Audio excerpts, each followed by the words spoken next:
The biting frost does not just touch your skin, it sinks into the meat of your face, a physical entity chewing away at the nerve endings until the pain loops back into a nauseating, burning heat. You are lying on your side in snow that feels like crushed glass, your lungs screaming as they pull in air too thin and too cold to sustain human biology. Your eyes are fixed on the primary anchor unit half buried in the drift ahead of you. It is entirely dead. The crystalline power core, which was supposed to be your lifeline back to the 21st century, is nothing but a dull, cracked chunk of black slag. You cannot feel your toes. You cannot feel the fingers inside your thermal gloves. The violent, howling wind of the Pleistocene epoch drowns out the ragged sound of your own wheezing breath, but it cannot drown out the crushing, absolute realization that the tether is severed. You are stranded. You are going to die here, millions of years before you were even born, swallowed by a silent white epoch that does not care about your bones. Welcome to this simulation. You are about to step into the boots of a temporal researcher facing the ultimate isolation. To anchor yourself to reality and survive the history that awaits you, please subscribe to the channel. Now, let us return to the beginning, before the ice, before the silence, to the moment the nightmare truly began. You are standing in the center of the primary launch bay, entombed within the suffocating bulk of a Class 4 sub-zero temporal atmospheric suit. It weighs nearly 80 pounds. Every movement you make requires deliberate, exhausting effort against the stiff, reinforced joints of the synthetic rubber and woven carbon fiber. The collar of the suit locks tightly under your jaw, sealing you in a localized environment that smells heavily of sterile medical rubber, canned oxygen, and the sharp, metallic tang of your own nervous sweat. Your breath bounces back against the curved interior of your reinforced visor, fogging the corners of your peripheral vision. You swallow hard, but your mouth is completely dry, tasting of copper and adrenaline. The launch bay around you is a massive, cavernous cylinder of brushed steel and glaring, shadowless overhead lighting. It is kept at a freezing 50 degrees to prevent the temporal drive coils from overheating during the initial spooling sequence. But inside the heavy suit, you are already overheating. A bead of sweat breaks from your hairline, tracking a slow, irritating path down your temple, but you cannot raise a hand to wipe it away. Your thick, articulated gloves are already clamped rigidly onto the stabilization bars of the launch platform. There are 3 others on the platform with you, standing in identical, heavy, bulky rigs, looking less like humans and more like heavy industrial machinery. None of you speak. The protocol dictates absolute radio silence during the final 10 minutes of the countdown to prevent any electromagnetic interference with the Chronos tether. You can only hear the harsh rhythmic rasp of your own breathing cycling through the scrubbers on your back. Beyond the thick blast glass of the control room above, you can see the hazy silhouettes of the technicians moving frantically over their consoles. They are nothing but ghosts to you now. You are physically in the same room, but you are already severed from them. You are standing on the precipice of an unnatural abyss. In the pit of your stomach, a heavy, cold knot of dread begins to tighten. You remember the promise you made just hours ago. You remember standing in the warm, dim light of your kitchen, the smell of roasted garlic and damp earth from the garden lingering in the air, swearing that this was a standard observation run. You promised you would be home for dinner. The sheer, mundane weight of that domestic memory feels entirely alien in this harsh, buzzing cathedral of metal and ozone. It feels like a lie. The floor beneath your heavy magnetic boots begins to vibrate. It does not start as a sound, but as a deep, structural tremor that travels up through the soles of your feet, vibrating the marrow in your shin bones and settling deep in your chest cavity. The temporal drive beneath the launch pad is drawing power from the facility's main grid. The lights in the cavernous room flicker, dimming by a fraction as the massive subterranean capacitors begin to gorge themselves on electricity. The smell of the room changes, penetrating even the heavy scrubbers of your suit. It is the raw, acrid stench of ionized air, the smell of a localized lightning strike, mixed with the sickeningly sweet odor of burning synthetic coolant. The vibration intensifies, shaking the stabilization bars in your rigid grip. Your teeth begin to chatter, not from the cold of the room, but from the sheer, violent kinetic energy building up directly beneath you. You feel a sudden sharp pressure building behind your eardrums, as if you are plunging rapidly underwater. The atmospheric pressure in the room is dropping precipitously as the Chronos field begins to warp the local gravity. On your wrist, the heavy, blocky display of your temporal anchor module flares to life. The screen casts a harsh, pale blue light against the inside of your visor. The numbers on the HUD begin to cycle backward at a dizzying, nauseating speed. The date drops away, the years bleeding into centuries, the centuries tearing into millennia. The numbers blur into a meaningless stream of light. You squeeze your eyes shut, trying to fight off the sudden wave of vertigo that washes over you. Your stomach heaves. Your inner ear is screaming that you are falling, plummeting downward at terminal velocity, even though your muscles are locked rigid, holding you upright on the stationary metal grate. The air inside your helmet feels incredibly thick, as heavy as water, and every breath you drag into your lungs requires a conscious, muscular effort. You can hear the violent, shrieking whine of the magnetic containment field struggling to hold the tearing fabric of space-time together. It is a sound that sets your teeth on edge, a sound that human ears were not designed to process, tearing through the auditory spectrum until it becomes a physical pressure crushing against your skull. You open your eyes for a fraction of a second. The launch bay is no longer a physical space. The harsh white lights have stretched into long, bleeding ribbons of impossible color. The steel walls are rippling and buckling inward like melting wax. The technicians behind the blast glass are gone, smeared into a meaningless gray static. You are witnessing the breakdown of physics, the violent tearing of reality to force your biological mass backward against the current of time. The terror that grips you is purely primal. It is the raw animal panic of an organism realizing it is being subjected to forces that will unmake it. Your heart is hammering against your ribs with a frantic bird-like flutter. The biometric monitors inside your suit chiming a low, urgent warning about your skyrocketing blood pressure. You try to tighten your grip on the stabilization bars, but you cannot feel the metal anymore. You cannot feel your hands. The numbness starts at your extremities, a cold, creeping sensation of non-existence that crawls up your arms and legs. You are losing your physical boundaries. The barrier between your flesh and the immense, terrifying void of the temporal tunnel is dissolving. The screaming whine of the containment field reaches an unbearable, deafening crescendo, vibrating so violently through your jaw that you taste fresh blood where you have bitten down on your own tongue. And then there is the drop. It is a violent, wrenching sensation, as if a massive iron hook has been driven into your sternum and jerked backward with the force of a freight train. The air is entirely sucked from your lungs in a single, brutal compression. The blinding, chaotic ribbons of light snap violently out of existence, replaced by an absolute, suffocating darkness that presses against your visor like physical weight. The smell of ozone is gone, replaced instantly by the sterile, recycled taste of the canned air trapped in your helmet. The violent shaking stops. The screaming of the machinery is severed. You are suspended in a void, completely untethered, waiting for the brutal impact of reality to reassert itself, waiting to be violently deposited into an epoch that has been dead for hundreds of thousands of years. The only sound left in the universe is the frantic, wet thud of your own heart, keeping time in the dark. The violent suspension in the void shatters with the blunt physical trauma of a high-speed collision. Gravity does not simply return, it slams into you, a crushing, invisible weight that drops you to your knees against a hard, uneven surface. The sickening sensation of falling is instantly replaced by the brutal reality of sudden deceleration. Your heavy magnetic boots strike solid ground with a bone-jarring impact that rattles your teeth and sends a sharp, spiking ache up your spine.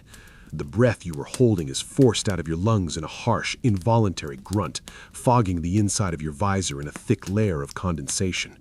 For a long, agonizing moment, you remain on your hands and knees, your armored gloves pressed against a surface that is slick, unyielding, and completely alien.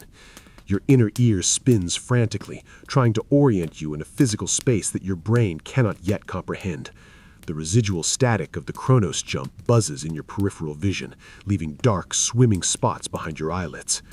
You force yourself to drag a ragged breath of canned air into your burning lungs, tasting the metallic, sterile tang of the suit's scrubbers working overtime to compensate for your hyperventilation. Slowly, painfully, you force your neck muscles to contract, lifting your heavy helmet to look out through the clearing condensation of your visor. The first thing that strikes you is the light. It is a blinding, flat, absolute white that seems to originate from everywhere at once, completely devoid of shadows or depth. It is a harsh, aggressive glare that forces you to immediately squint, your pupils contracting to pinpricks against the sheer violence of the reflection.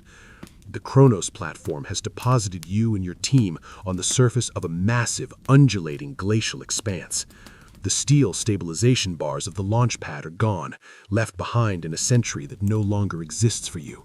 You are kneeling directly on hard-packed, ancient ice. You slowly push yourself upright, the servos in your Class 4 suit winding in high-pitched protest as they fight against the 80 pounds of dead weight and the extreme environmental resistance. You stand and look toward the horizon, but there is no horizon.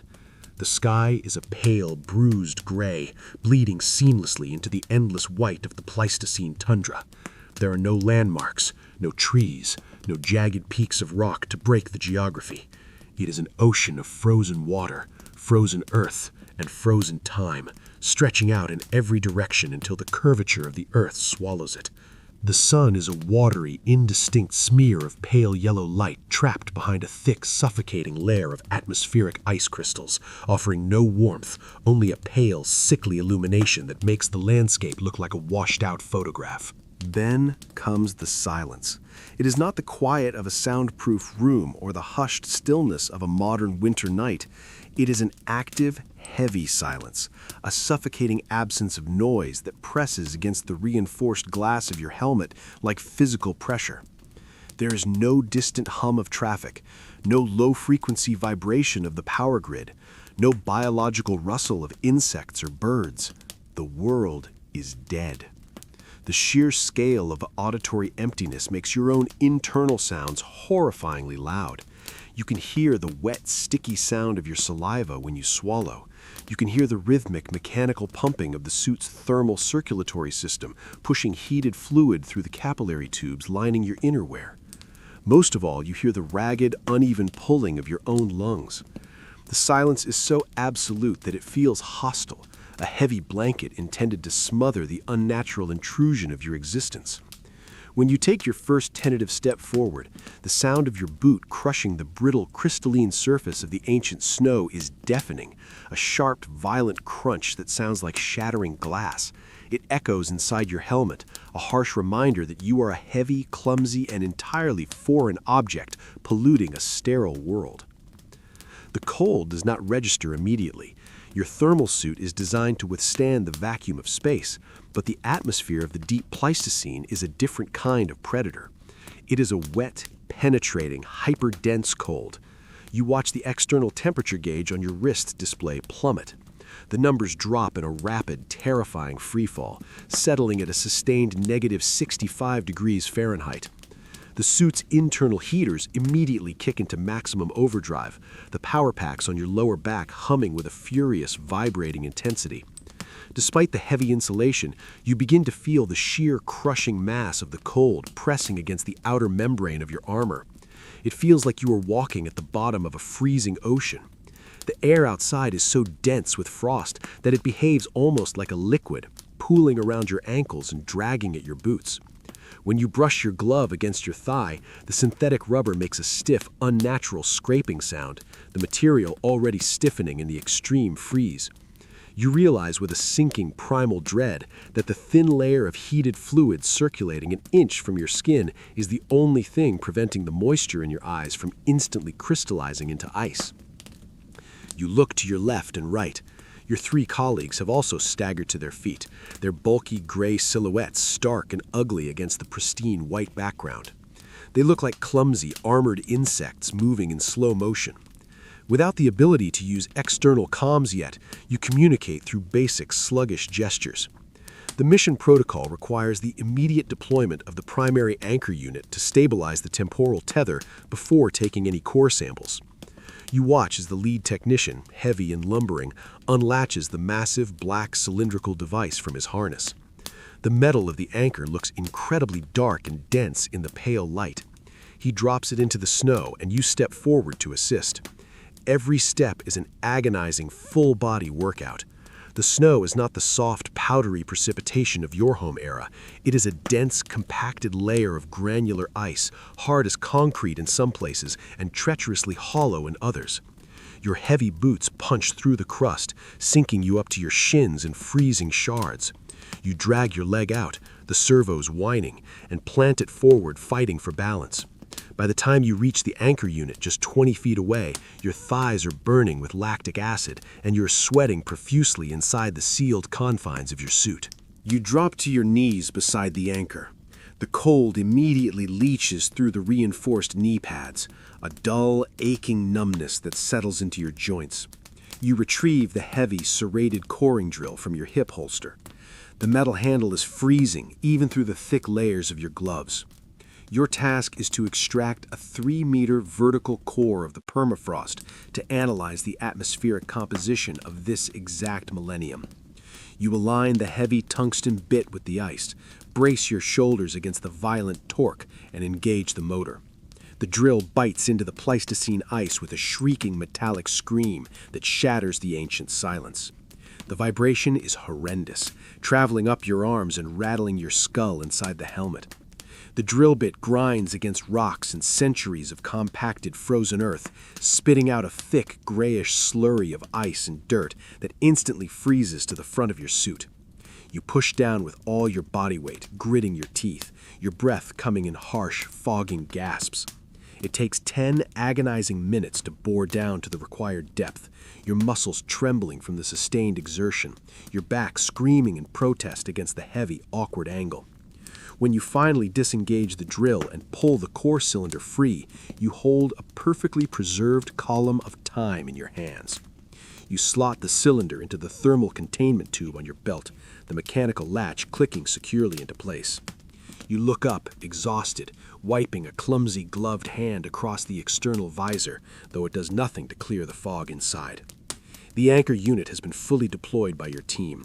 Its 3 heavy stabilization legs are driven deep into the ice, and the thick, armored casing of the power core hums with a low, reassuring vibration.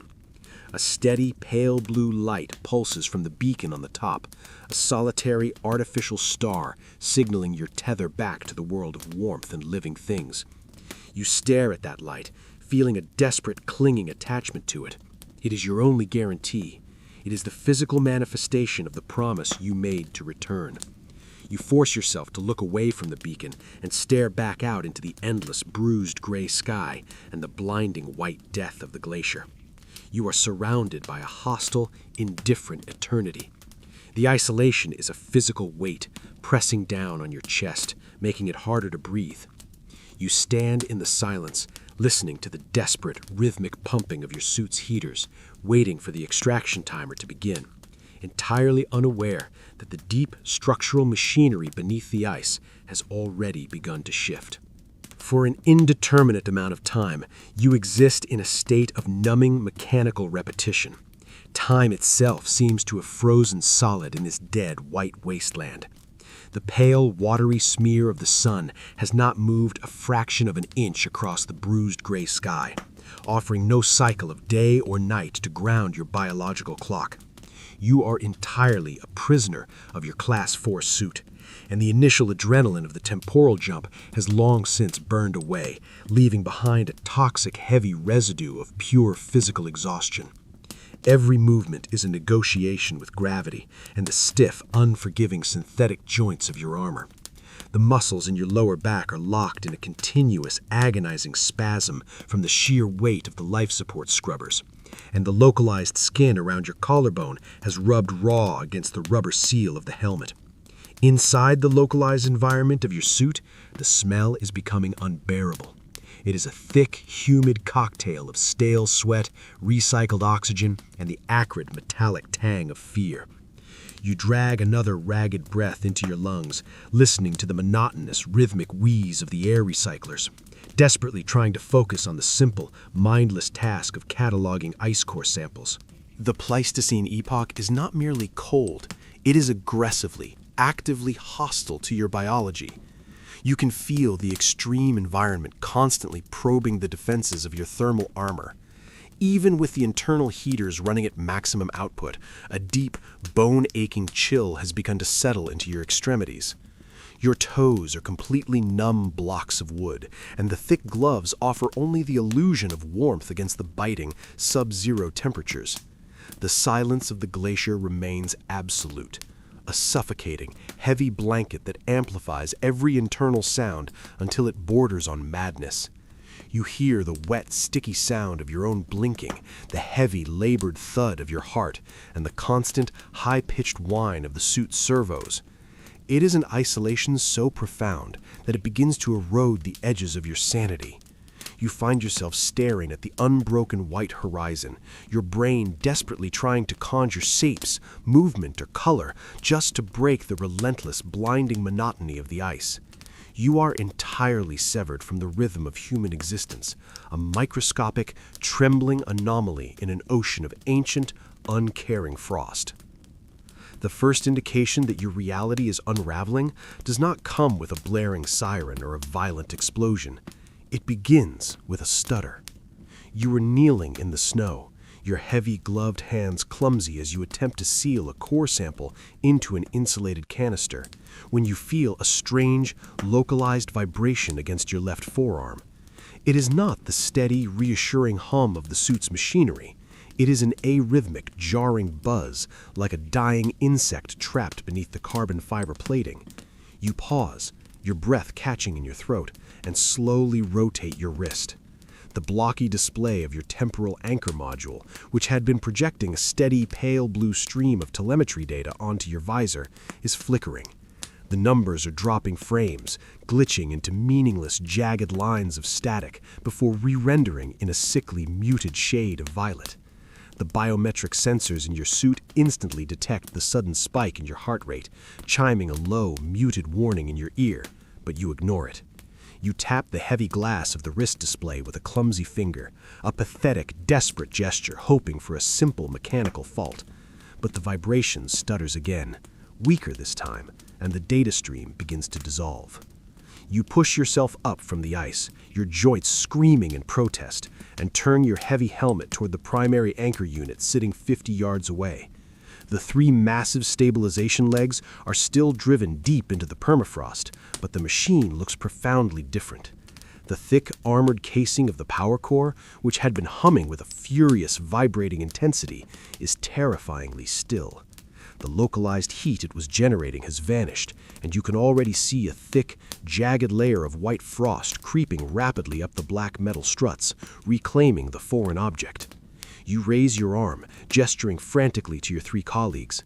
They are scattered across the ice plain, hunched over their own sterile tasks, but the sudden sharp movement catches their attention. Through the thick, distorted glass of their visors, you cannot see their faces, but you can read the sudden, rigid panic in their posture.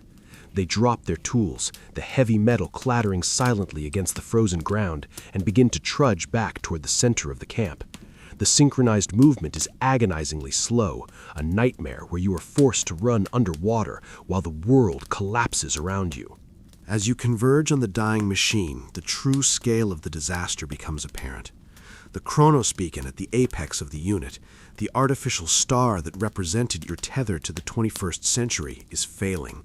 The brilliant, piercing blue light that had cut through the blinding white glare of the glacier has degraded into a bruised, fluctuating purple.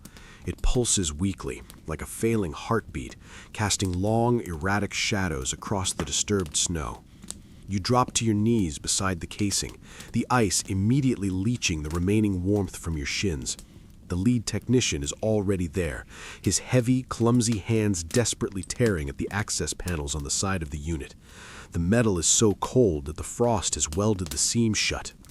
You watch in mounting horror as he draws a heavy plasma cutter from his thigh rig, the brilliant blue flame hissing uselessly against the freezing wind as he tries to melt the latch. The silence of the Pleistocene seems to press down harder, mocking the frantic, desperate violence of his actions. When the panel finally gives way, snapping off with a brutal, silent wrench of metal, the interior of the power core is exposed. It is a mass of crystalline temporal conduits and heavy gold wiring, all of it dark, dead, and coated in a thick layer of rime ice. The primary crystal, the engine that generates the localized Chronos field, is cracked straight down the middle. The fracture is deep and jagged, radiating outward like a spider web in a shattered windshield. A faint, sickly violet energy bleeds slowly from the crack, instantly sublimating into useless vapor as it hits the freezing air. The tether to your home century is not just degrading, it is hemorrhaging, bleeding out onto the ancient ice. You stare at the broken crystal, your mind refusing to process the permanence of the image. This was supposed to be a hardened, redundant system. It was designed to withstand the crushing gravity of a black hole, yet here, in the silent, empty cold of the Ice Age, it is simply fractured under the weight of an unknown temporal pressure. The automated recall protocol is supposed to trigger the moment the core integrity drops below 40%. It is a failsafe designed to violently yank the team back up the timeline before the anchor completely degrades. You stare at the flickering digits on your wrist module, watching the integrity gauge plummet from 30% to 20 to 10. You brace yourself for the sickening, violent wrench of the Chronos jump, locking your jaw and squeezing your eyes shut against the impending vertigo. You wait for the blinding ribbons of light and the brutal compression of your lungs. You wait for the extraction team to pull you from the void. You wait, and you wait, but there is nothing. The physical drop never comes. The only pressure you feel is the heavy, agonizing weight of the 80-pound suit and the suffocating mass of the dead air. The automated recall has failed. The localized field is too weak to penetrate the temporal barrier. The lead technician is slamming his heavy, armored fists against the dead console, a futile, silent tantrum of pure terror. You do not move. You cannot move. You watch the Chronos beacon on top of the unit give one final pathetic stutter. The violet light flares for a microsecond, illuminating the frost-choked metal and the terrified reflective visors of your team, and then it simply extinguishes. The black slag of the core goes completely cold. The arrhythmic buzzing on your wrist stops instantly, leaving behind a dead, heavy weight against your skin. The telemetry data on your HUD vanishes, replaced by a flat, blinking red error code that illuminates the condensation inside your helmet. The tether is gone. The thread that connected you to the warm, brightly lit kitchen, to the smell of roasted garlic, to the promise you made to your family has been violently, cleanly severed. You are no longer researchers on an observation run. You are ghosts haunting a world that died 1,000,000 years ago, trapped in the silent white tomb with a failing air supply and nowhere to run. The Pleistocene wind begins to howl, a low, mournful scream that finally breaks the absolute silence, wrapping around your heavy armor as the first heavy flakes of a brutal, ancient snowstorm begin to fall.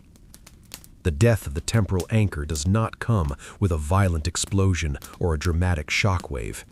It is a quiet, pathetic surrender to the ancient cold. You remain on your knees in the crushing, granular snow, staring at the shattered crystalline core, waiting for a miracle that physics will not allow. The fractured casing emits a final, high-pitched mechanical whine, a sound like a dying animal being strangled by the freezing air. Then comes the hiss. It is a long, slow release of pressurized argon gas and residual thermal coolant venting from the ruptured temporal conduits directly into the Pleistocene atmosphere. The gas plumes outward in a thick gray cloud, instantly freezing into a shower of microscopic, toxic ice crystals that rattle against the reinforced carbon fiber plating of your visor. You watch, paralyzed by the sheer, crushing gravity of the moment, as the last vestiges of 21st century energy bleed into the dead dirt. The thick black metal struts of the primary unit, previously radiating a localized aura of life-saving heat, undergo a rapid, violent thermal shock. You can actually hear the metal contracting, emitting sharp, agonizing pops and groans as the ambient temperature of -70 degrees claims it entirely. A thick, opaque layer of rime ice crawls up the cylindrical body of the machine, swallowing the dials, the access panels, and the dead, sightless eye of the Chronos beacon. The anchor is dead. It is no longer a portal home. It is just a heavy piece of garbage littering a frozen graveyard. The wind, which had been a low, mournful scream, now escalates into a brutal physical assault. It does not blow, it batters. It slams against the broad, heavy profile of your Class 4 suit with the force of a solid object, nearly knocking you backward onto the ice. The first heavy flakes of the snowstorm are not the soft, floating crystals of a modern winter. They are jagged, wind-driven shards of frozen moisture that strike your armor like handfuls of gravel. The sound is deafening, a relentless, abrasive roar that completely isolates you inside your helmet. You cannot hear the frantic, useless hammering of the lead technician beside you. You cannot hear the mechanical whining of your own suit's servos fighting to keep you upright. You are entirely confined to the suffocating 2-foot radius of your own internal ecosystem, listening to the terrified, ragged tearing of your own breath and the frantic, syncopated hammering of your heart. Visibility drops from miles to meters in a matter of seconds. The blinding, flat white of the glacier is swallowed by a swirling, chaotic vortex of gray and black. You reach out a heavy, clumsy hand, your thick synthetic glove grasping blindly at the freezing air, desperately seeking the physical reassurance of the dead anchor. But your spatial awareness has been entirely obliterated by the whiteout. You are adrift in a violent, freezing ocean. Panic in an 80-pound atmospheric suit is a slow, exhausting, and agonizing process. You watch the blurred gray silhouettes of your 3 colleagues moving through the driving snow. They look like deep-sea divers drowning in shallow water. Their movements are sluggish, exaggerated, and entirely devoid of purpose. The lead technician has dropped the heavy plasma cutter into the drift, realizing that melting the access panel of a dead machine will not reignite a shattered temporal crystal.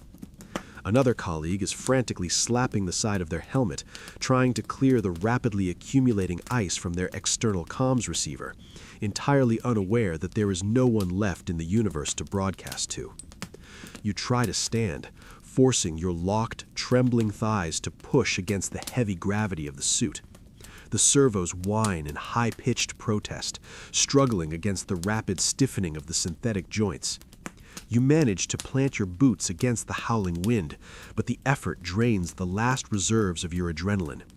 A wave of profound, nauseating exhaustion washes over you, heavy and thick, settling into the marrow of your bones. The primal, animal part of your brain is screaming at you to run, to seek shelter, to build a fire. But the rational, trapped human mind knows that there is no shelter to find, no wood to burn, and absolutely nowhere to run. You are millions of years away from the nearest artificial heat source. Then, the sun begins to set. It is a slow, merciless execution. The pale, watery smear of yellow light trapped behind the atmospheric ice crystals does not paint the sky in hues of orange or red. It simply degrades. The bruised gray of the sky darkens into a heavy, suffocating charcoal and then bleeds out entirely into an absolute, impenetrable black.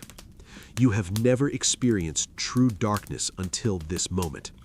In the modern world, there is always ambient light, the glow of a distant city, the reflection off low clouds, the light pollution of human existence. Here, in the deep Pleistocene, the darkness is a physical substance. It presses against your visor, heavy and blinding, swallowing the whiteout storm and erasing the ground beneath your boots. The only illumination comes from the weak, pale blue glow of your internal HUD, casting a sickly, ghostly reflection of your own terrified eyes against the inside of the glass. You fumble blindly for the heavy tactical floodlight mounted on your shoulder harness. You punch the stiff rubber activation switch with a numb, clumsy thumb. The beam cuts through the darkness, a stark, brilliant cone of white light, but it only serves to illuminate the sheer, violet density of the driving snow. It creates a hypnotic, dizzying tunnel of flying ice that induces a sudden, violent wave of vertigo, forcing you to squeeze your eyes shut and swallow back a surge of bile. With the death of the sun, the temperature undergoes a catastrophic drop. You watch the external digital thermometer on your wrist display cycle downward with terrifying speed. -80, -90. It settles at a sustained -112 degrees Fahrenheit. The localized heaters in your suit, already running at maximum overdrive, begin to fail. They were not designed for sustained exposure to absolute zero conditions without the radiant heat of the primary anchor. You feel the cold breach the outer membrane of your armor.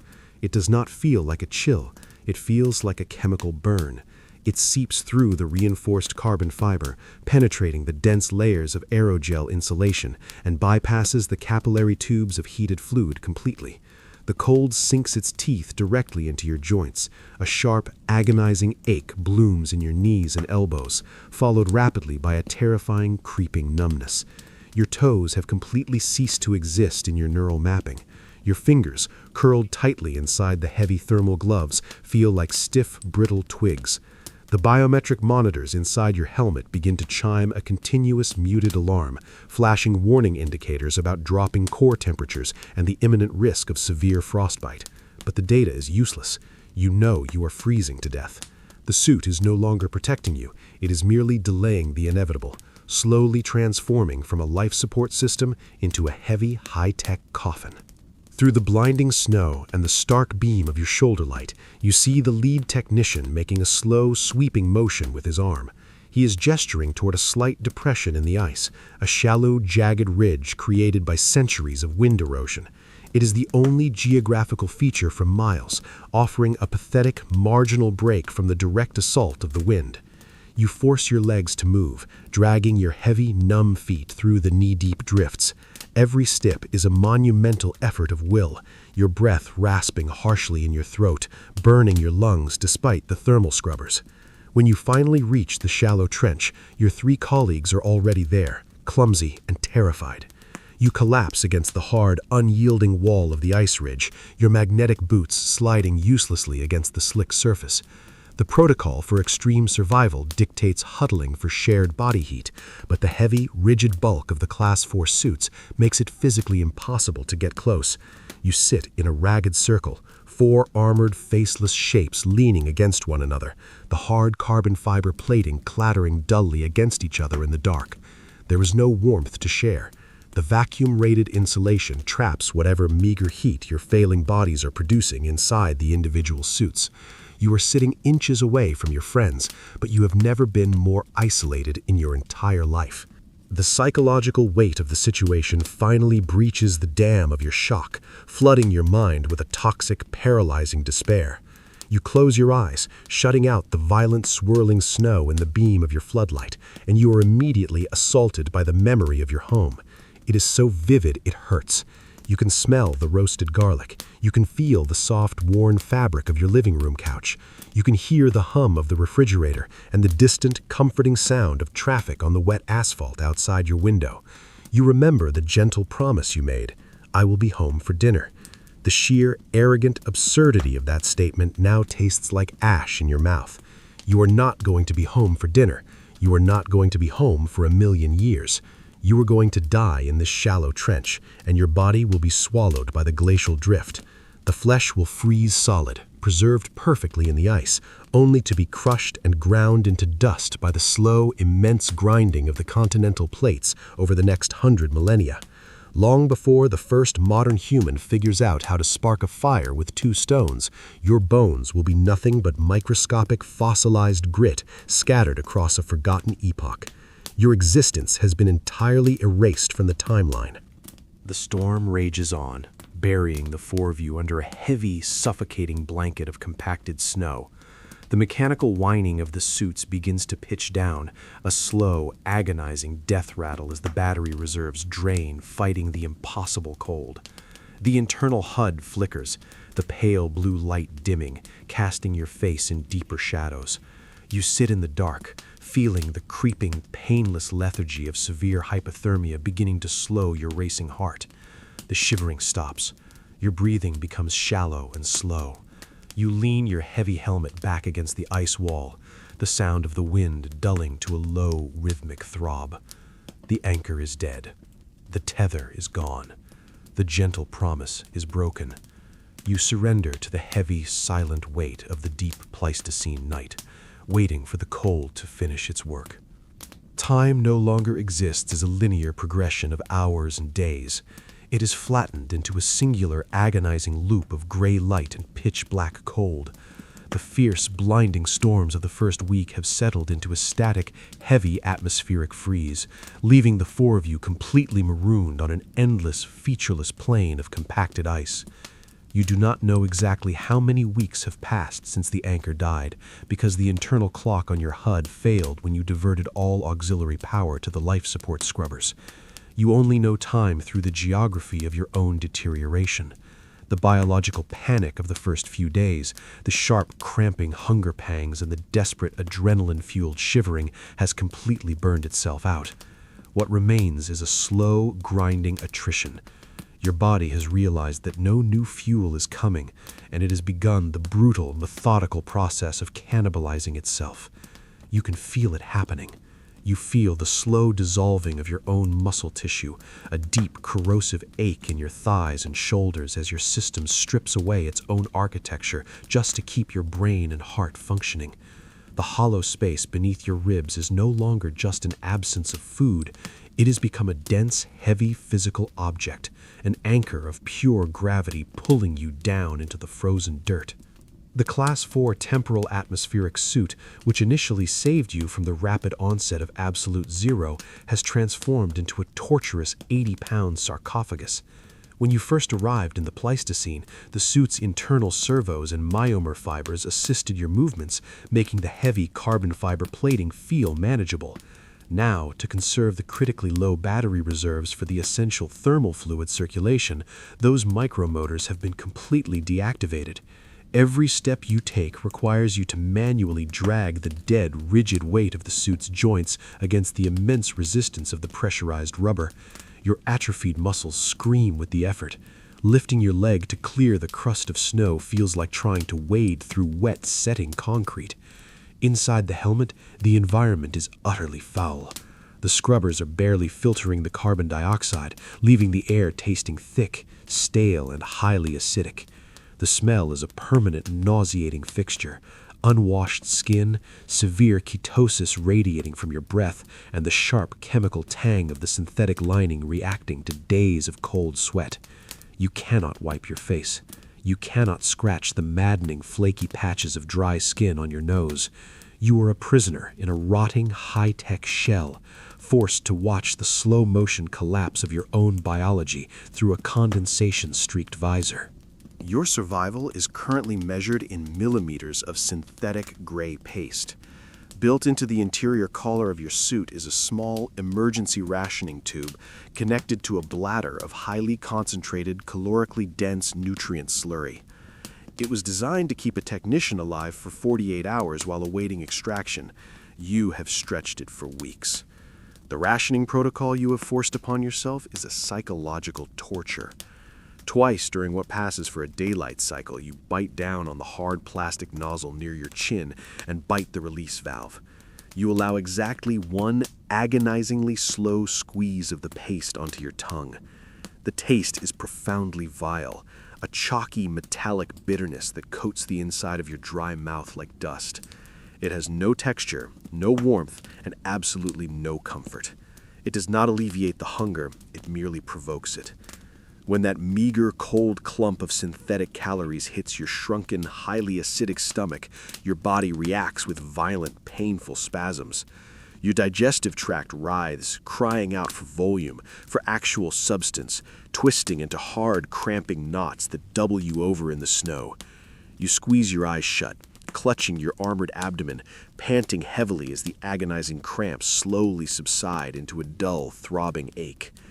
You swallow the bitter aftertaste and force yourself to stand back up, knowing that the bladder is nearly flat, and soon even this pathetic torture will end. You are moving, though you do not know why or where. The lead technician, reduced to a shambling, heavy silhouette in the blinding white distance, simply pointed toward the pale smear of the sun one morning and started walking. You followed. It is not a march of hope. It is the mechanical, mindless migration of dying animals. You have been trudging across the glacier for days, searching for a break in the wind, a cave, a ridge, anything that breaks the relentless flat geometry of the ice.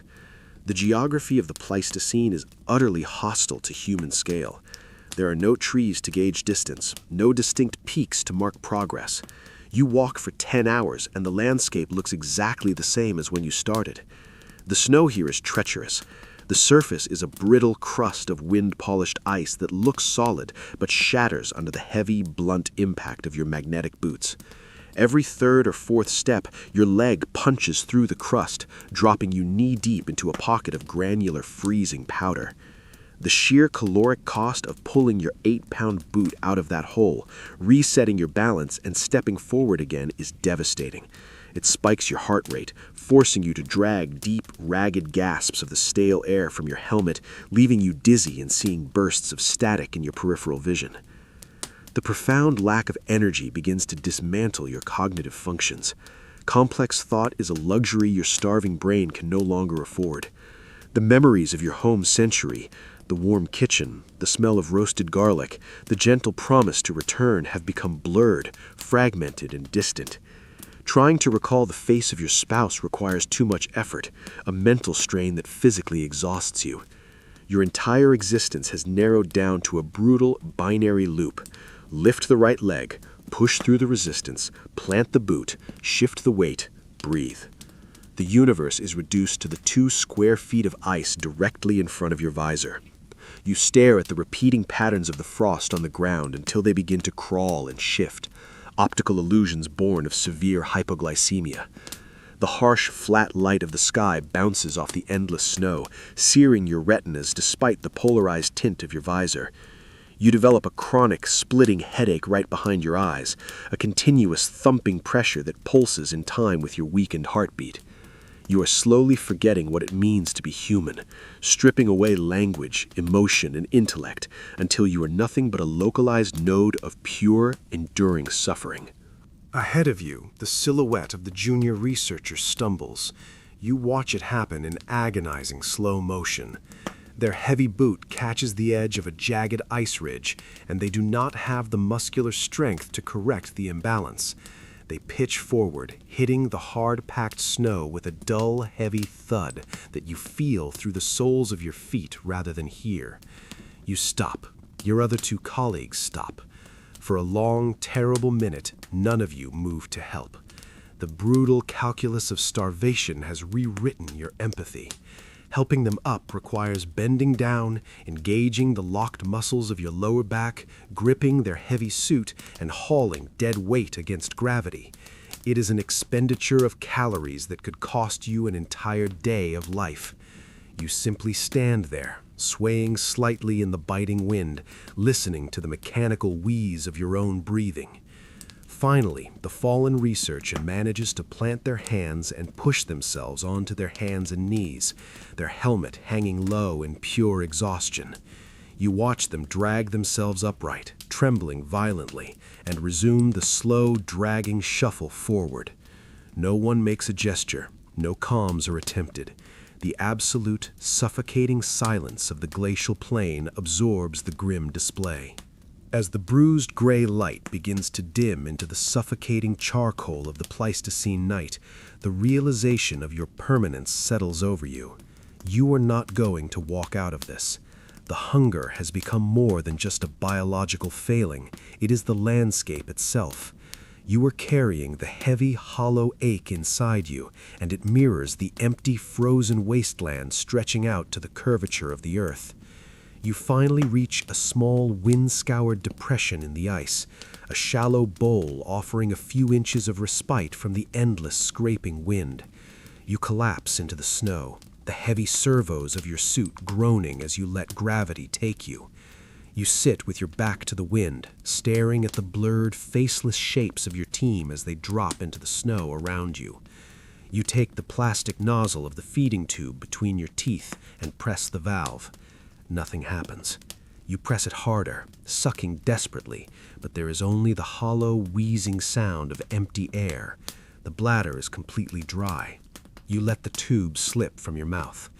You stare out into the encroaching heavy dark, feeling the solid, freezing earth pressing against your spine, knowing that the slow, mechanical march of the body has ended and the true, quiet dying has begun. Consciousness does not return to you. It slowly and painfully seeps back into a brain that is suffocating from a lack of oxygen and calories. You do not wake up so much as you become aware of your own agonizing existence. The inside of your helmet is pitch black, the pale blue glow of your internal HUD having automatically dimmed to its lowest possible setting to conserve the failing microfusion battery. You were still pressed into the shallow, wind-scoured depression in the ice, your back forced against the hard, unyielding wall of the glacial ridge. The heavy, rigid bulk of your Class 4 temporal atmospheric suit feels like it is fused with your own flesh, a suffocating 80-pound shell of freezing synthetic rubber and woven carbon fiber. You try to take a deep breath, but your lungs refuse to expand fully, restricted by the agonizing permanent cramp in your diaphragm and the stale, acidic thickness of the recycled air. The smell inside the suit is a physical entity, a toxic cloud of heavy ketone breath, unwashed skin, and the sharp chemical tang of ozone and dried sweat. You blink your heavy, swollen eyelids, your eyelashes scraping against the thick condensation that is frozen into a delicate, mocking lattice of frost on the inside of your visor. You slowly turn your head. The servos in your neck seal whine with a pathetic, high-pitched grinding sound, the lubricating fluid within them having turned to a thick, sluggish sludge. The bruised gray light of the Pleistocene morning is just beginning to filter through the relentless driving snow, casting the world in a flat, shadowless illumination.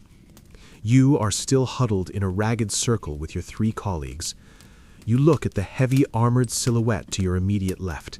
It is your closest friend, the researcher you trained with for 3 years in the sterile, brightly lit subterranean laboratories of your home century. They are slumped forward, their heavy helmet resting entirely against their armored chest plate. In the agonizingly slow cognitive processing of your starved mind, you realize that something is fundamentally wrong with the sensory input of the huddle. It is the noise, or rather the lack of it. For weeks, you have been surrounded by the constant, sympathetic mechanical wheezing of 4 failing life support systems, a discordant, arrhythmic choir of struggling air scrubbers and thermal fluid pumps. Now, there are only 3. The suit beside you is emitting absolutely no sound. There is no vibration humming through the carbon fiber plating where it touches your shoulder. You force your frozen, stiff right arm to lift. The movement requires a monumental, conscious expenditure of willpower, your biceps screaming in protest against the heavy gravity of the dead suit joints. You reach out and press your thick, armored glove against their shoulder harness. The tactile feedback through the synthetic rubber is instant and horrifying. The exterior of their suit is no longer just cold. It has reached a state of complete thermal equilibrium with the deep Pleistocene epoch. It feels like touching a solid block of deep-core glacial ice. There is no radiant heat, no subtle hum of internal machinery. You awkwardly scrape your clumsy gloved thumb across the external glass of their visor, clearing away the thick layer of rime ice that has rapidly accumulated overnight. You peer through the heavy, distorted glass. The inside of their helmet is completely opaque. It is covered in a thick, solid sheet of white frost. The moisture from their final, desperate breaths had crystallized the moment the suit's internal heaters finally failed, freezing their face behind an impenetrable wall of white. You look down at the heavy collar of their rig. The small, circular biometric indicator light, which should be pulsing a steady, reassuring green to indicate a live occupant, is a flat, dead black. The psychological impact of this discovery is blunt and entirely devoid of poetry. You do not feel a sudden dramatic surge of weeping sorrow. You are far too dehydrated to produce tears, and your brain is far too starved of glucose to process complex, abstract grief. What you feel is a heavy, sinking dread, a primal, animal terror that settles like a stone in your hollow stomach. This is the reality of the queue. Your friend did not die of some sudden heroic trauma. They simply ran out of battery and calories before the rest of you. They were the first to cross the invisible mathematical threshold of mechanical failure. You stare at the dead black light on their collar, acutely aware that your own suit is running on the exact same dwindling reserves. You are looking at a mirror of your own imminent future. The lead technician, situated across the huddle, slowly raises his heavy head. You cannot see his face through his frosted visor, but you see the slow, lethargic nod of his heavy helmet. It is a silent, grim agreement. You must remove the body from the depression. The dead suit is no longer a neutral object. It is an active threat. It is a massive 80-pound heat sink that is aggressively leaching the meager, life-sustaining warmth from the immediate proximity of your own failing suits. You break the huddle. The moment you push yourself away from the dense, protective mass of the other two survivors, the ancient wind instantly bites into the exposed sides of your armor. The cold is a physical assault, a chemical burn that seems to bypass the insulation entirely and sink its teeth directly into your ribs. You drag yourself to your feet, your knees popping and grinding in the silent white noise of the storm. You move to the dead suit and reach down to unclip the heavy, serrated entrenching tool locked to their hip rig. The metal handle is so cold it feels sticky through the thick layers of your gloves. You step away from the shallow bowl of the camp, forcing your heavy magnetic boots to drag through the knee-deep, granular snow. You walk 20 yards downwind, finding a small, flat patch of wind-scoured earth where the ice crust looks slightly thinner. You stop, your chest heaving, your breath rasping harshly in your throat. You grip the entrenching tool with both hands, raise it above your shoulder with a groan of pure physical agony, and bring it down with all the meager strength you have left. The impact is devastating. The heavy tungsten blade does not bite into the earth. It bounces off the permafrost with a bone-jarring, resonating crack. A violent kinetic shock wave travels instantly up the rigid handle of the tool, shooting through your forearms and slamming into your locked shoulders. The ice beneath the snow is not dirt. It is exactly like striking heavily reinforced concrete. A tiny, pathetic shower of white ice crystals erupts from the point of impact, leaving a scratch barely a quarter of an inch deep. You stand there, your arms vibrating, a sickening wave of nausea washing over you. The labor required for this task is unimaginable. You are running on 0 calories. Your body is actively consuming its own muscle tissue just to keep you upright. Every single strike of the entrenching tool costs you hours of potential life, burning the microscopic reserves of energy keeping your heart beating. But the primal, inescapable human need to bury the dead forces your heavy, trembling arms to raise the tool again. You swing. The metal cracks against the ice. You swing again. Your vision begins to swim with thick black spots, the edges of your peripheral sight collapsing inward. The inside of your helmet rapidly fills with the harsh, acidic smell of your own panic sweat.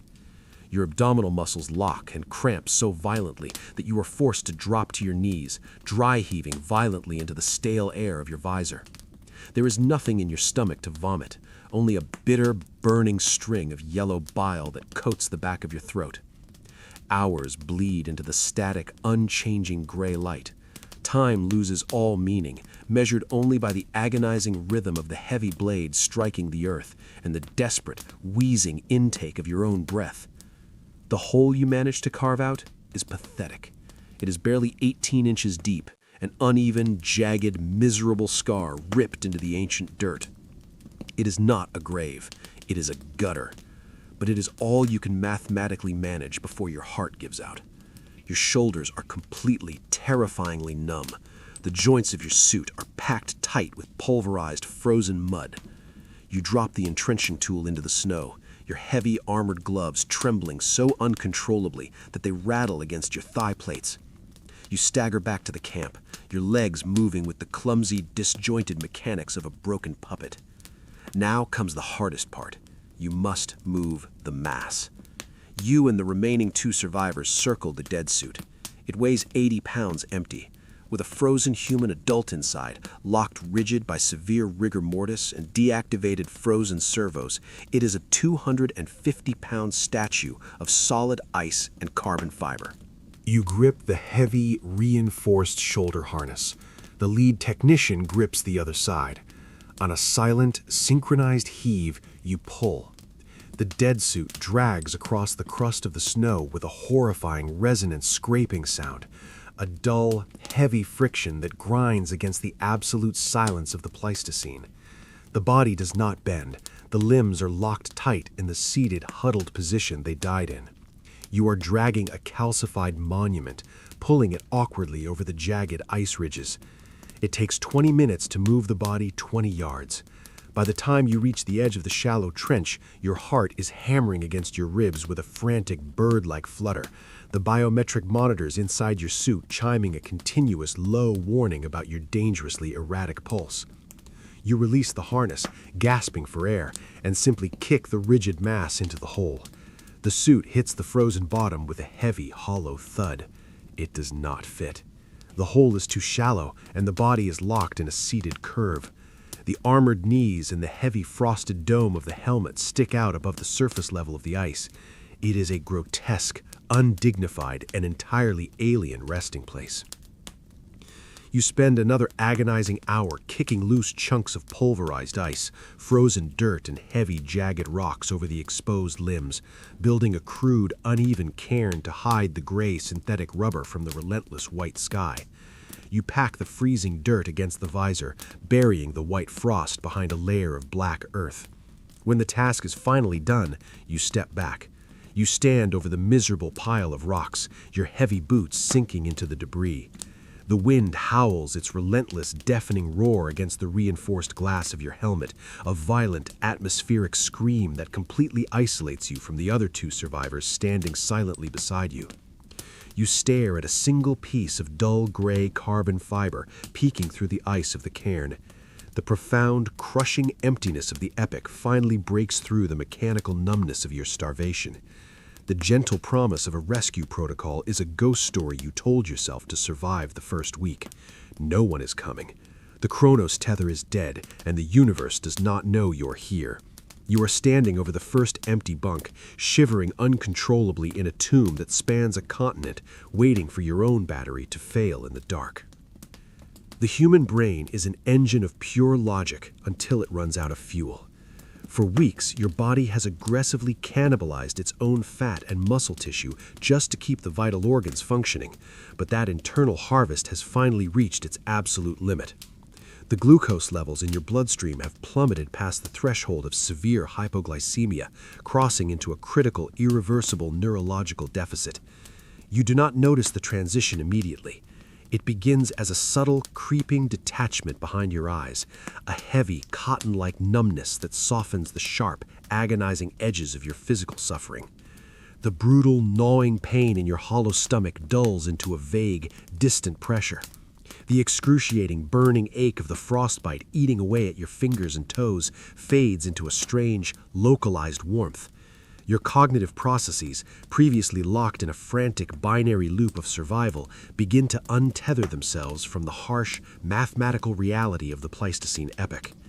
The internal HUD of your heavy carbon fiber helmet flickers weakly, its pale blue light casting long, sickly shadows across your gaunt, sunken face. But your eyes no longer process the flashing red telemetry warnings. Your reality is fracturing, the heavy, suffocating isolation of the ice slowly dissolving the structural integrity of your own mind. The weather shifts with the sudden, violent unpredictability of a world without atmospheric pollution. The bruising, flat gray of the sky rapidly thickens into a dense, suffocating ceiling of bruised black clouds, dropping directly onto the surface of the glacier. Within minutes, you are swallowed by a complete, absolute whiteout. This is not a snowstorm, it is a total erasure of the physical world. The heavy, jagged flakes of ancient ice do not simply fall from the sky. They are driven horizontally by a screaming cyclonic wind, creating an impenetrable, chaotic vortex of blinding white static. The horizon vanishes. The sky vanishes. The ground beneath your heavy magnetic boots vanishes. You are completely enveloped in a sensory deprivation chamber of freezing, abrasive motion.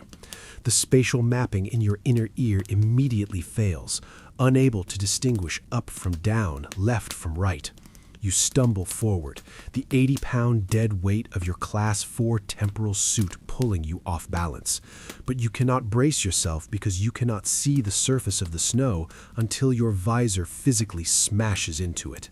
You push yourself up, your mechanical servos groaning against the packed ice, completely separated from your two remaining colleagues. You do not know if they are 10 feet away or 10 miles away. The whiteout has isolated you entirely, leaving you adrift in a violent, frozen ocean of nothingness. It is in this absolute, blinding sensory void that the auditory hallucinations begin.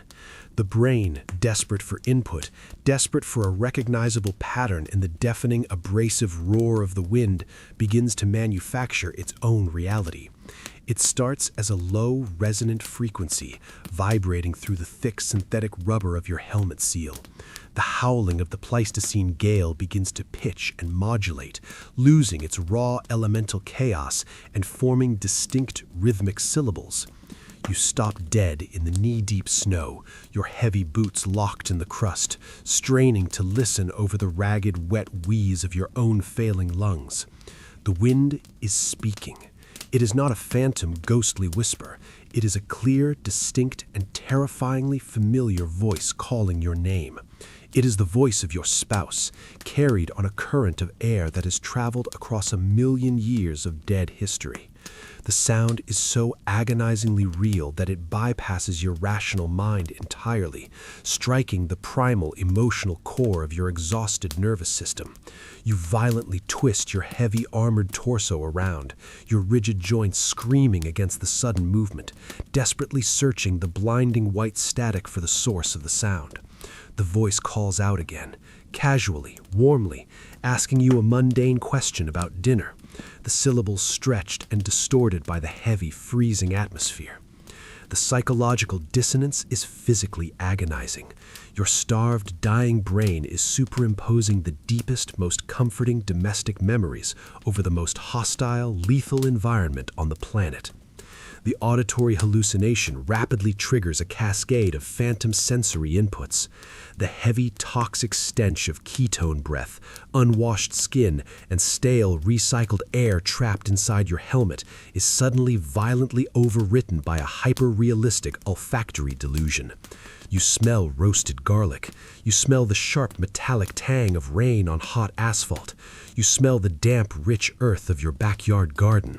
The smell is so thick and intoxicating that it forces your parched, cracked lips to part, drawing a deep, desperate breath of the freezing, abrasive air into your lungs.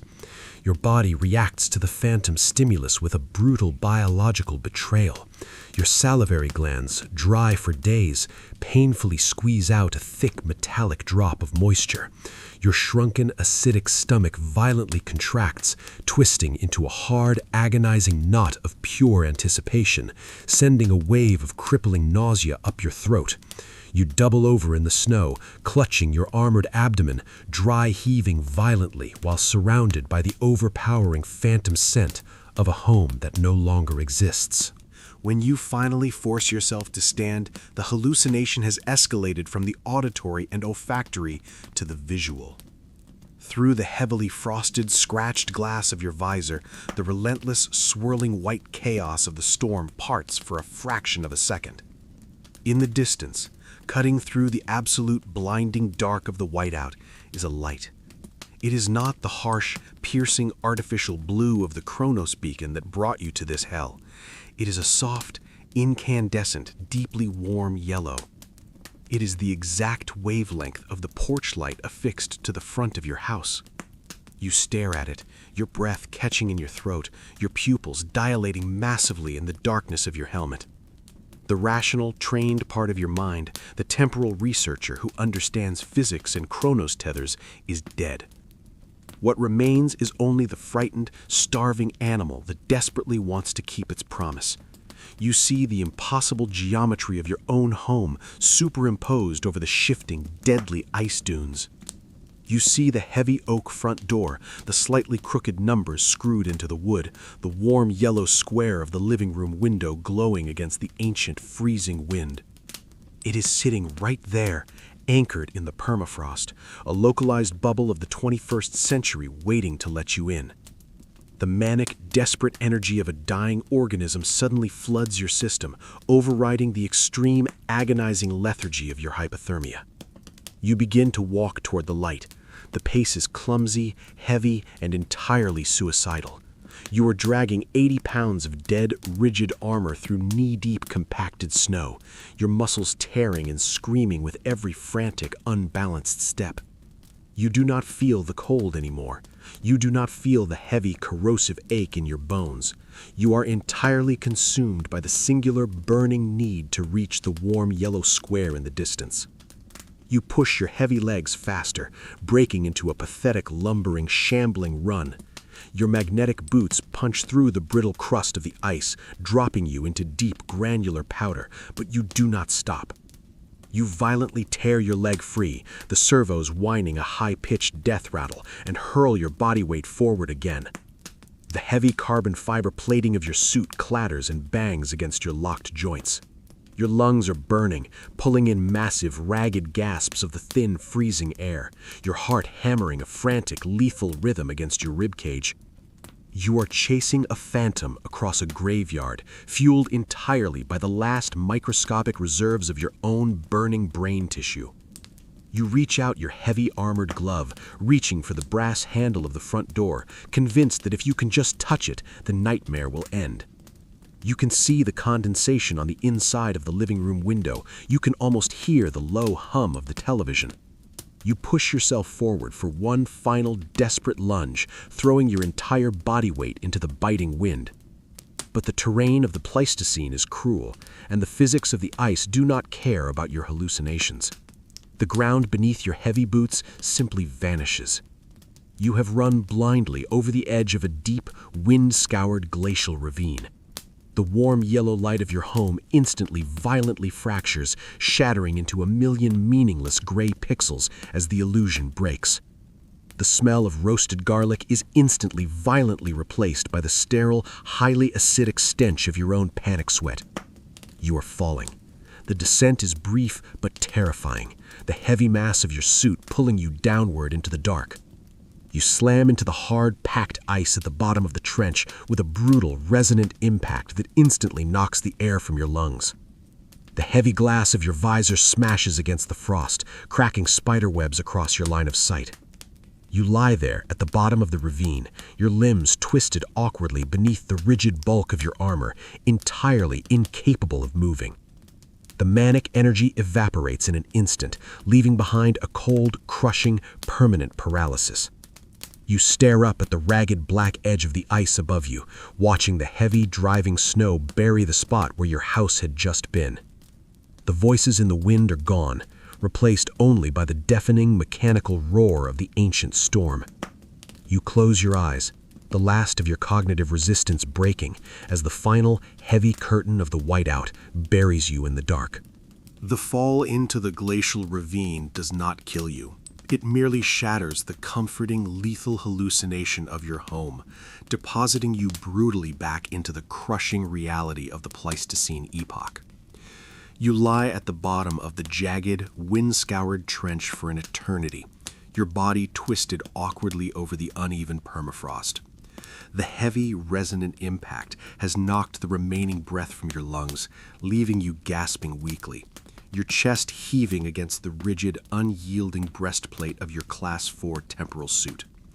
You open your eyes, blinking away a thick, stinging mixture of sweat and frozen condensation. The heavy glass of your visor is fractured, a dense spiderweb of cracks radiating from the bridge of your nose, distorting your view of the sheer ice walls looming above you. The internal HUD is completely dead. The pale blue light that had illuminated your face for weeks has finally extinguished, taking the last vestige of the 21st century with it. The microfusion battery has failed entirely. The mechanical hum of the life support scrubbers is gone. The localized heaters are dead. You are sealed inside 80 pounds of woven carbon fiber and synthetic rubber that has instantly transformed from a survival mechanism into a heavy, freezing tomb. The climb out of the trench is a slow, agonizing testament to the absolute limits of human endurance. Your muscles are starved, severely atrophied, and screaming with lactic acid, but a final, primal surge of adrenaline forces your locked joints to move. You dig your heavy armored gloves into the sheer, compacted snow of the ravine wall. Without the powered servos of the suit to assist you, every vertical inch requires a monumental full-body exertion. You drag your dead weight upward, your magnetic boots scraping and slipping against the slick ice, your breath rasping in your throat like torn paper. The air inside the helmet is becoming toxic, thick with carbon dioxide and the metallic stench of your own blood from where you have bitten through your lip. It takes hours to scale 15 feet. When your armored fingers finally crest the lip of the trench and you drag your heavy torso over the edge, you collapse onto the flat surface of the glacier, completely spent. The violent whiteout storm has broken, leaving behind an immense, terrifying void of a sky choked with cold, indifferent stars. You slowly lift your heavy head, the mechanical neck seal grinding with a sickening crunch of frozen condensation. You look back toward the shallow depression where your camp had been. There are no moving silhouettes. There is no pale blue chronospeakin. There are only 3 distinct, silent mounds of snow, already being swallowed by the shifting drifts. You are the last one. As you lie there on the frozen crust of the earth, the agonizing chemical burn of the cold suddenly begins to change its nature. The violent, uncontrollable shivering that has racked your body for weeks abruptly stops. The heavy, corrosive ache in your bones fades into a strange, detached numbness. A terrifying, unnatural warmth begins to bloom deep within your core, radiating outward toward your frozen extremities. The rational, scientifically trained part of your mind, the researcher who understands the brutal biology of freezing to death, knows exactly what is happening. Your hypothalamus is failing. The blood vessels in your extremities, which had constricted violently to keep your vital organs alive, are suddenly dilating, flooding your freezing skin with the last reserves of your core heat. It is a catastrophic biological surrender, the final phase of profound hypothermia. But your starved, dying brain welcomes the sensation. The warmth feels incredibly seductive, a heavy, narcotic blanket settling over your exhausted nervous system. The panic completely evaporates. The desperate animal need to survive is replaced by a deep, overwhelming lethargy. You no longer want to walk. You no longer want to breathe. You just want to lie down in the snow and let the heavy, peaceful sleep take you. But the primal instinct of the human animal is difficult to fully extinguish, and it triggers one final involuntary behavior: terminal burrowing. An overwhelming subconscious compulsion drives you to seek out a small enclosed space, a final den to hide your dying body from the vast open expanse of the dead epoch. You cannot stand. Your legs are entirely useless, calcified blocks of dead meat and stiffened rubber. You begin to crawl. You drag your 80-pound armored shell across the jagged ice crust, pulling yourself forward with your forearms, your heavy helmet scraping dully against the snow. You leave a wide, shallow trench behind you, a pathetic, solitary track marking your final movements on the earth. You crawl toward a massive, upthrust plate of deep-core glacial ice that has buckled under tectonic pressure. At its base, carved out by centuries of ancient freezing wind, is a shallow, narrow fissure. It is a natural ice cave, barely large enough to fit a human body, but it offers a solid roof against the crushing, heavy expanse of the starry sky. You drag your torso over the threshold, pulling your heavy, dead legs inside behind you. The air in the small hollow is perfectly still, smelling of million-year-old dust and the sterile, metallic scent of the deep freeze. You wedge yourself as far back into the narrow fissure as the rigid bulk of your suit will allow. You force your body into a tight fetal coil, an instinctual, desperate attempt to hoard the phantom warmth radiating from your failing core. The stiff, frozen joints of the synthetic rubber scream in high-pitched protest, the carbon fiber plating groaning under the pressure of the unnatural angle. You pull your knees tightly to your armored chest and press the side of your heavy helmet against the smooth, dark ice of the cave wall. The silence of the Pleistocene returns, absolute and suffocating, but it is no longer an external threat. It is matching the silence growing within your own chest. Without the mechanical wheeze of the suit's air scrubbers to drown it out, you can hear the slow, heavy rhythm of your own heart. It is a wet, exhausted sound, thudding weakly against your ribs.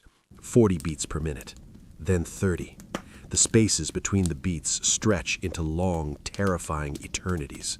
You listen to your own biological machinery powering down, an agonizingly slow cessation of life that you are entirely powerless to stop. The boundaries of your physical form begin to dissolve into the dark. You can no longer feel the heavy, oppressive weight of the suit, nor the hard, jagged ice beneath your back. You are losing your spatial awareness, your consciousness retreating inward, shrinking down to a single dimming spark of perception suspended in the void. The memories of your home century, which had previously tortured you with their impossible distance, now return without the sharp, agonizing edge of grief. They play out behind your closed eyes like a muted, distant film. You see the warm, yellow light of your kitchen. You see the steam rising from a plate on the table. You see the faces of your family, their features soft and blurred, completely detached from the violent, freezing reality of your death. You do not feel sad. You do not feel angry. You feel a profound, heavy acceptance. The immense, crushing isolation of the glacier no longer terrifies you. It has simply become your permanent geography. You are no longer a temporal researcher stranded in an ancient epoch. You are just biological matter, slowly cooling to match the ambient temperature of the Earth, preparing to be swallowed by the slow, grinding machinery of deep time. The gray edges of your vision finally collapse inward, completely surrendering to the absolute blackness of the ice cave. Your lungs take in one final shallow draft of the stale, toxic air trapped inside your helmet, and they do not expand again. Your cracked, bleeding lips part slightly in the dark. You do not have the breath or the muscular strength to speak the words aloud, but your mind pushes the syllables forward one last time. You silently form the words of the gentle promise, sending the apology into the dead, empty dark. You accept the final bed of snow. You let go of the heavy, agonizing tether to your life. The last weak beat of your heart echoes dully in your ears, followed instantly by a perfect, unbroken silence that will last for 1,000,000 years. The transition into death is not a sudden drop, but a slow, rhythmic fading, like a signal losing its frequency as it travels across a vast, empty vacuum.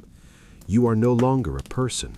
You are a localized collection of cooling atoms slumped in a fetal coil at the back of a narrow ice fissure. The absolute suffocating silence of the Pleistocene has finally won. Inside your Class 4 suit, the air has become a stagnant, poisonous soup of carbon dioxide, but your lungs have stopped their frantic, agonizing struggle to pull it in. Your heart has slowed to a final, pathetic subterranean thud, a mechanical rhythm that has no more fuel to sustain itself. The boundaries of your consciousness have dissolved entirely, merging with the ancient black ice of the cave wall.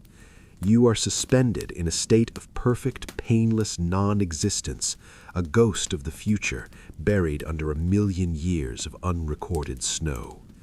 The gentle promise you carried has finally bleached out into nothingness, leaving behind only the cold, hard geometry of the cave and the indifferent billion-year-old stars above. Then the void is violated. It does not begin as a sound or a touch, but as a violent, impossible alteration of the electromagnetic spectrum. through the fractured frost-coated glass of your visor, a light begins to bleed into the pitch-black interior of the cave. It is not the soft, yellow, incandescent glow of your hallucinations, nor the weak, dying blue of your failed HUD. It is a searing, artificial violet, a color so intense and high frequency that it seems to vibrate against the very atoms of the ice. The light is aggressive and clinical, cutting through the absolute dark with the surgical precision of a high-energy laser. You cannot open your eyes. Your eyelids are frozen shut, sealed by a thick crust of dehydrated salt and ice. But the light is so powerful that it penetrates your skin, illuminating the network of veins in your eyelids in a translucent, glowing red. The silence of the epoch is suddenly, violently shattered by a sound that your brain has no category for, a deep, structural thrumming, a harmonic resonance that makes the mountain of ice beneath you groan and shiver. It is the sound of physics being bent, of the temporal fabric being forcibly unzipped by a massive infusion of power. The air inside the narrow fissure undergoes a sudden, catastrophic shift in pressure. The stagnant, toxic gas trapped inside your helmet is violently sucked out through the micro cracks in your visor as a localized gravitational well forms inches from your chest. You feel a sudden, agonizing tugging sensation in the marrow of your bones, as if every cell in your body is being pulled toward a single, infinitesimal point in space. The absolute zero of the cave is momentarily displaced by a wave of dry, searing heat that smells of ozone, scorched copper, and high-energy radiation. You are no longer lying on the ice, you are being lifted. The heavy, freezing silence of the glacier is negated by an artificial field hovering your limp, dying form a few inches off the frozen ground. Through the roaring static in your ears, you hear a voice. It is not a hallucination. It is a harsh, distorted burst of wide-spectrum radio chatter breaking through the dead silence of your suit's internal comms for the first time in months. The words are clipped, professional, and saturated with an urgency that borders on panic. Anchor established. Biometrics are critical. We have a faint pulse. Initiate the breach. Now. Pull them through. The world does not fade out. It implodes. The violet light reaches a blinding, sun-like intensity that bypasses your optic nerves and strikes directly into your brain. You feel a sensation of immense crushing acceleration, as if you were being fired from a railgun into the heart of a star. The physical dimensions of the ice cave warp and stretch, the solid walls of the Pleistocene turning into long, bleeding ribbons of gray and white static. Your lungs, which had settled into the stillness of death, are suddenly, violently forced open by a blast of high-pressure, oxygen-rich air being pumped through your suit's emergency intake valves. The pain is absolute. It is the sensation of 1,000 needles being driven into your chest at once as your shrunken, dormant alveoli are forced to expand. You try to scream, but your throat is a dry, calcified desert, and the only sound that emerges is a wet, gurgling rasp. The violet light snaps into an unbearable white, and for one terrifying microsecond, you feel the sensation of being everywhere and nowhere at once, 1,000,000 years of history compressed into a single agonizing heartbeat. The return is a sensory massacre. You hit a hard, padded surface with a force that rattles your brain inside your skull. The heavy, freezing silence of the glacier is replaced by a chaotic, deafening cacophony of human noise, the rhythmic beeping of medical monitors, the hiss of hydraulic seals, and the frantic shouting of voices, and the heavy, metallic clatter of equipment. The smell is the most jarring change of all. The sterile, icy purity of the Pleistocene is gone, replaced by the suffocating, humid stench of a high-tech trauma ward, antiseptic, burnt electronics, and the salt of human sweat. You feel hands on you. They are not the clumsy, armored gloves of your dying colleagues, but the nimble, frantic movements of multiple people tearing at the seals of your Class 4 suit.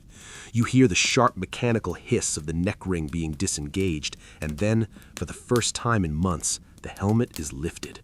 The sudden influx of unfiltered air is a physical assault. It feels thick, hot, and nauseatingly sweet. You catch a glimpse of a ceiling, a grid of brilliant, shadowless LED panels that burn into your retinas like twin suns. Faces blur in and out of your vision, hidden behind surgical masks and plastic face shields.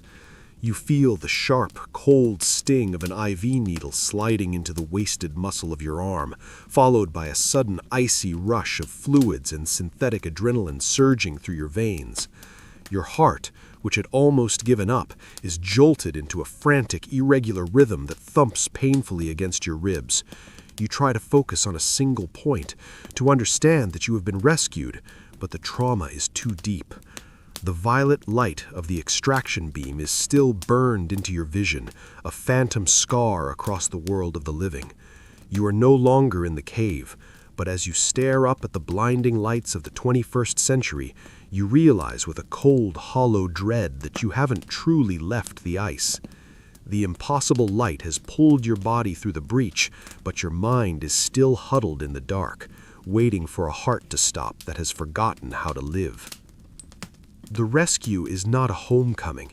It is a clinical, high-velocity assault on a body that has already begun to rot.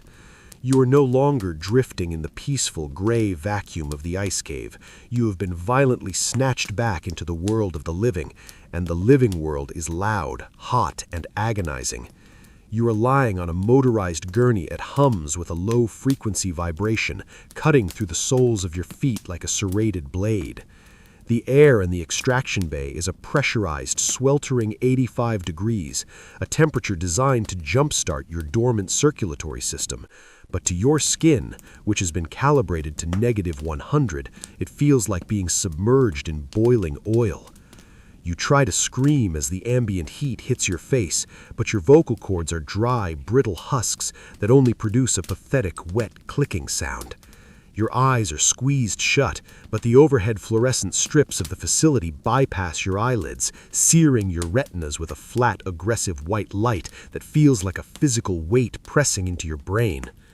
The violent thaw is the medical term for what is happening to your cells, and the reality of it is a sensory massacre. You feel the heavy, reinforced shears of the trauma team cutting through the 80-pound shell of your Class 4 suit. The carbon fiber groans and snaps, and as the pressurized seal of the torso plate is breached, the sudden change in atmospheric weight makes your lungs feel as though they are collapsing inward. Then come the hands. Dozens of warm, gloved hands are pulling at your limbs, stripping away the sweat-soaked thermal undergarments that have become a second skin. Every touch is an electric shock. Your nervous system, starved of input for months, is misfiring, interpreting the softest brush of a medic's finger as a jagged, white-hot coal being pressed into your flesh. You feel the sudden sharp prick of multiple IV lines sliding into the collapsed veins of your neck and groin, followed by the terrifying, icy rush of synthetic blood expanders and high-dose adrenaline. Your heart, which had almost settled into the silence of the ice, is jolted into a frantic, thrashing rhythm that kicks against your ribs like a trapped animal. The pain of reperfusion is a special kind of hell. As the heated fluids and chemical stimulants force your blood back into the capillaries of your frostbitten extremities, the numbness of the Pleistocene is replaced by the screams. It starts in your fingertips and toes, a localized throbbing heat that rapidly escalates into a blinding rhythmic agony. It feels as if your marrow has been replaced with molten lead.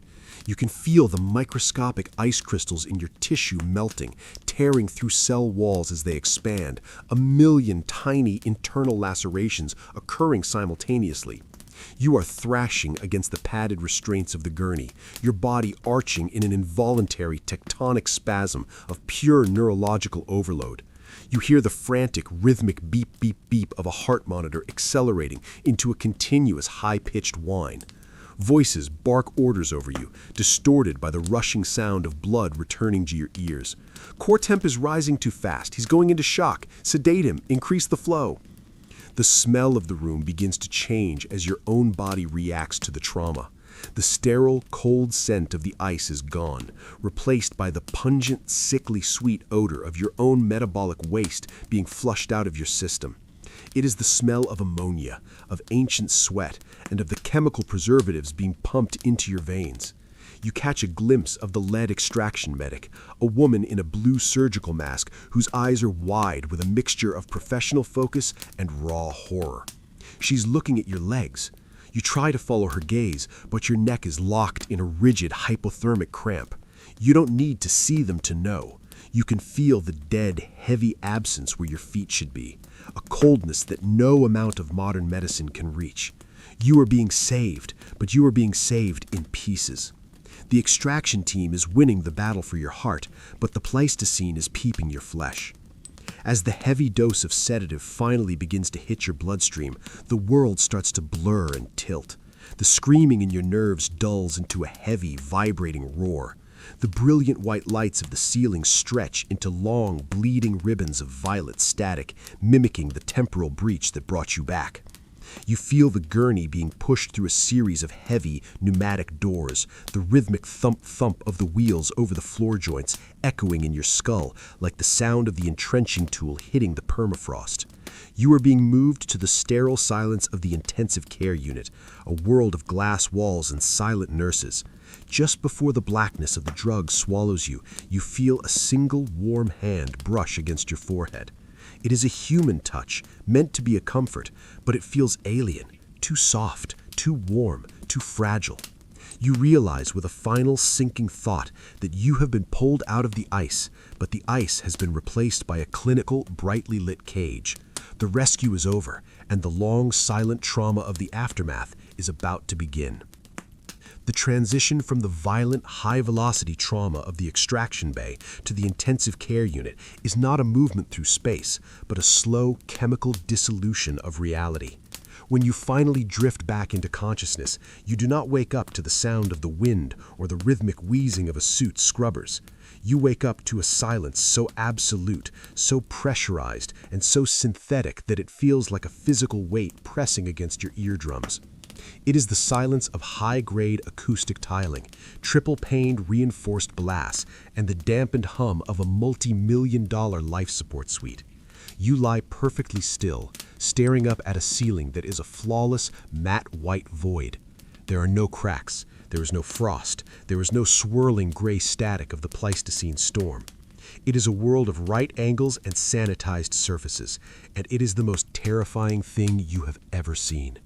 You try to move your head, but your neck is encased in a rigid hypothermic cramp. You don't need to see them to know. You can feel the dead, heavy absence where your feet should be, a coldness that no amount of modern medicine can reach. You are being saved, but you are being saved in pieces. The extraction team is winning the battle for your heart, but the Pleistocene is keeping your flesh. As the heavy dose of sedative finally begins to hit your bloodstream, the world starts to blur and tilt. The screaming in your nerves dulls into a heavy, vibrating roar. The brilliant white lights of the ceiling stretch into long, bleeding ribbons of violet static, mimicking the temporal breach that brought you back. You feel the gurney being pushed through a series of heavy, pneumatic doors, the rhythmic thump-thump of the wheels over the floor joins echoing in your skull like the sound of the entrenching tool hitting the permafrost. You are being moved to the sterile silence of the intensive care unit, a world of glass walls and silent nurses. Just before the blackness of the drug swallows you, you feel a single warm hand brush against your forehead. It is a human touch, meant to be a comfort, but it feels alien. Too soft, too warm, too fragile. You realize with a final sinking thought that you have been pulled out of the ice, but the ice has been replaced by a clinical, brightly lit cage.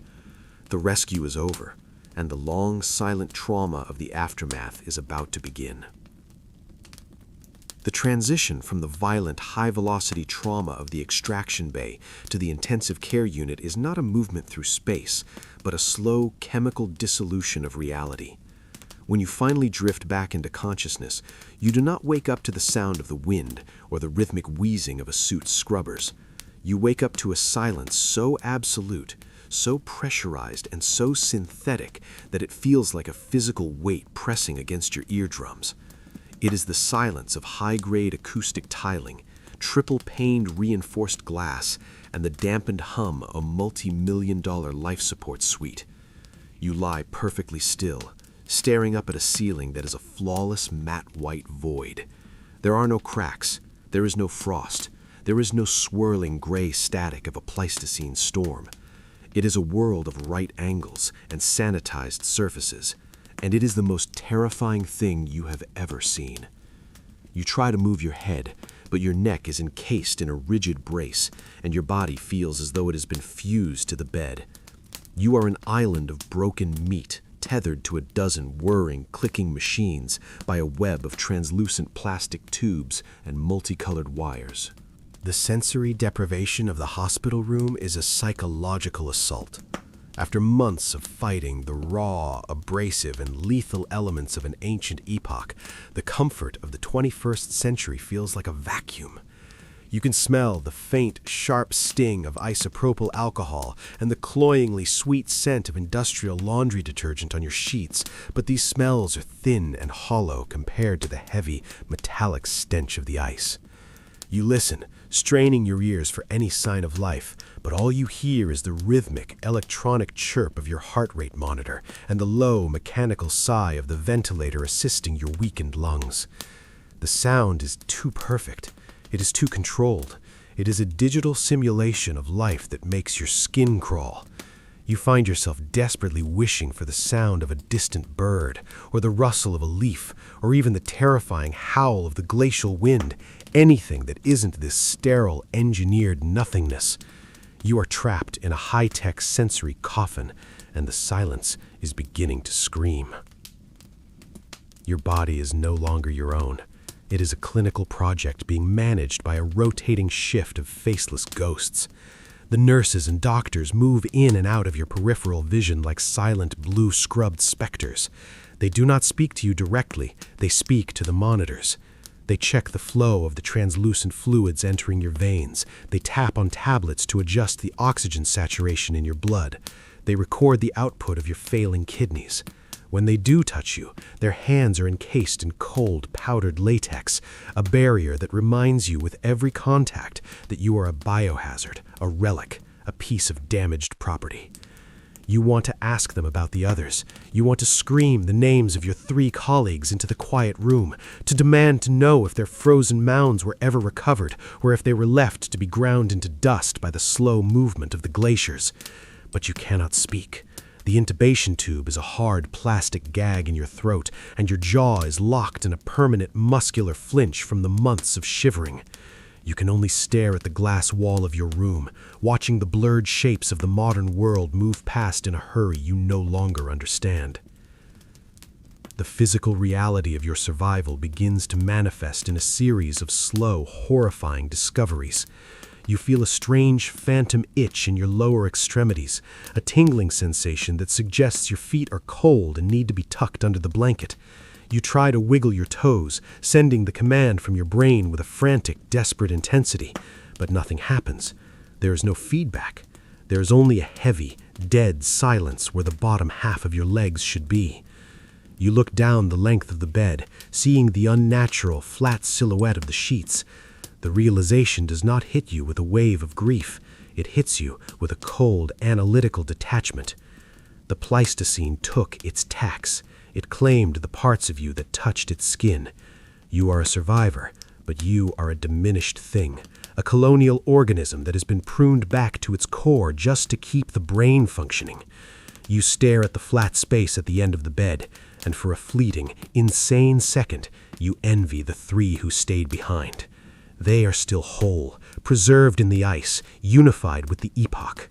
You are a fragmented assembly of parts, held together by electricity and chemistry in a room that feels like a laboratory. As the days bleed into a singular, unchanging cycle of fluorescent light, the trauma begins to settle into the folds of your brain. You find that you cannot close your eyes without seeing the violet light of the extraction beam. You cannot drift off to sleep without feeling the sudden, violent drop of the temporal tether snapping. The sterile silence of the hospital becomes a canvas upon which your mind paints the horrors you endured. You start to see the white frost creeping up the corners of the hospital room. You hear the voice of your spouse in the hum of the air conditioning, but now the voice is distorted, echoing as if it's being broadcast from the bottom of a deep glacial ravine. You are suffering from a type of temporal displacement that no psychiatrist has a name for yet. You are physically in the year you left, but your nervous system is still calibrated to the frequency of 1,000,000 years ago. You are a ghost haunting your own recovery. The gentle promise you made, the one that kept you crawling through the dark, is now a bitter, jagged shard in your chest. You are home for dinner, just as you said you would be, but you cannot eat. You cannot walk to the table.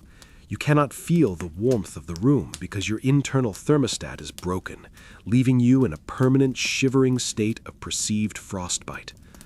You watch the sun set through the reinforced window of the ICU, a pale orange glow that looks fake and theatrical compared to the bruised gray sky of the Ice Age. You realize that you have returned to a world that is too soft, too loud, and too small. You have been rescued from the end of the world, only to find yourself exiled in the aftermath. You lie in the dark, listening to the rhythmic, mechanical sigh of the ventilator, and you realize that the silence of the hospital is far more lonely than the silence of the glacier ever was. The neon sprawl of the 21st century is a violent, flickering hallucination. You sit in a motorized wheelchair by the floor-to-ceiling window of your high-rise apartment, a space that was once your sanctuary, but now feels like a transparent cage suspended over a sea of artificial fire. Outside, the city of 2026 screams with life, the rhythmic, electronic pulse of maglev transit, the jagged glare of holographic advertisements, and the suffocating, humid heat of a summer night in the city. You stare out at the horizon, but your eyes do not track the movement of the lights. You are looking through the glass, through the city, and through the very fabric of the present day, searching for the bruised, charcoal gray of a Pleistocene sky that no longer exists. The air in the room is set to a precise, climate-controlled 72 degrees, a temperature that should be a luxury, but to your nervous system it is a lie. Your brain, permanently recalibrated by the absolute zero of the glacial epoch, refuses to accept the warmth. You are wrapped in a heavy, weighted wool blanket, your shoulders hunched, your teeth chattering in a rhythmic, mechanical tremor that no amount of central heating can soothe. You are home, but you are a ghost haunting a body that is still shivering in a cave 1,000,000 years ago. The physical remnants of your journey are mapped across your skin in a cartography of scar tissue and synthetic grafts. You look down at your lap, where the blanket tapers off into the blunt, rounded shapes of your prosthetic limbs. The medical team called it a successful recovery, a term that feels like a bitter, clinical joke. They saved the core, but the Pleistocene kept the periphery.